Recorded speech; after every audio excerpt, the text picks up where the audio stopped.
warahmatullahi wabarakatuh. Perkenalkan, nama saya Tania Agustina Rahman dengan NIM 877528697 UPBJJ Medan, Prodi PGSD, Universitas Terbuka.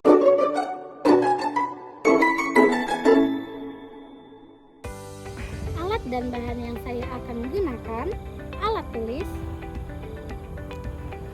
tabel pengamatan, dan alam sekitar.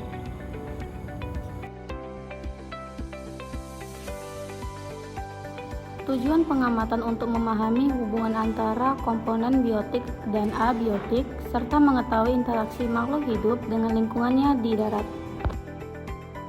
Ekosistem darat adalah ekosistem yang terjadi di permukaan bumi, daratan, di mana makhluk hidup seperti tumbuhan, hewan, dan manusia berinteraksi dengan lingkungan fisik seperti tanah, air, dan udara. Ekosistem terbagi menjadi dua, yaitu ekosistem alami dan ekosistem buatan. Langkah-langkah pengamatan: 1. Tentukan ekosistem alami dan buatan yang ada di sekitar tempat tinggal. 2. Kemudian amani komponen-komponen abiotik dan biotiknya. 3. Catat semua komponen yang ada di sekitarnya. 4. Kemudian buat kesimpulan tentang perbedaan pada kedua tipe ekosistem tersebut. Ekosistem darat alami. Ekosistem darat alami adalah ekosistem yang terbentuk secara alamiah tanpa campur tangan manusia yang signifikan. Contohnya adalah hutan.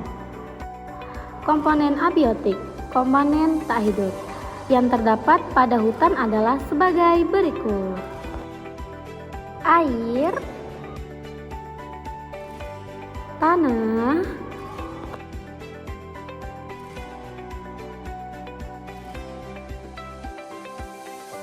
udara, cahaya matahari, batu, dan suhu dingin. Komponen biotik, komponen hidup yang terdapat pada hutan adalah sebagai berikut: pohon mangga, pohon nangka, pohon pisang, pohon kelapa, rumput, belalang, semut, burung, kupu-kupu,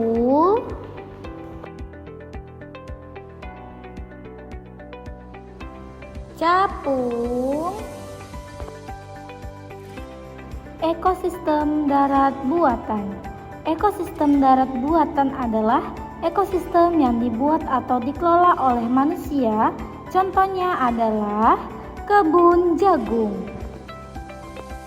Komponen abiotik, komponen tak hidup yang terdapat pada kebun jagung adalah sebagai berikut: air, cahaya matahari, tanah, udara, dan suhu yang panas. Selanjutnya adalah komponen biotik, komponen hidup yang terdapat pada kebun jagung adalah sebagai berikut. Yang pertama tentunya tanaman jagung, semut, kumbang merah atau kepi, dan yang terakhir cacing. Kesimpulan, ekosistem adalah satuan fungsional dasar yang melibatkan proses interaksi organisme dengan lingkungannya, termasuk aliran energi dan rantai makanan. Ekosistem terbagi dua, yaitu ekosistem alami dan ekosistem buatan. Pada ekosistem hutan, pembentukannya secara alami, sedangkan pada ekosistem kebun dibuat dan dikelola oleh manusia. Tumbuhan pada ekosistem hutan sangat beragam, contohnya seperti mangga, nangka, pisang, pohon kelapa, dan rumput. Sedangkan pada ekosistem kebun cenderung seragam, didominasi dengan tanaman jagung. Keseimbangan pada ekosistem hutan lebih kompleks dan stabil secara alami, sedangkan pada ekosistem kebun sederhana dan bergantung pada kontrol manusia. Keanekaragaman pada ekosistem hutan lebih banyak jenisnya karena dukungan habitat yang luas. Sedangkan pada ekosistem kebun lebih sedikit jenisnya karena fokus pada tanaman yang dibudidayakan.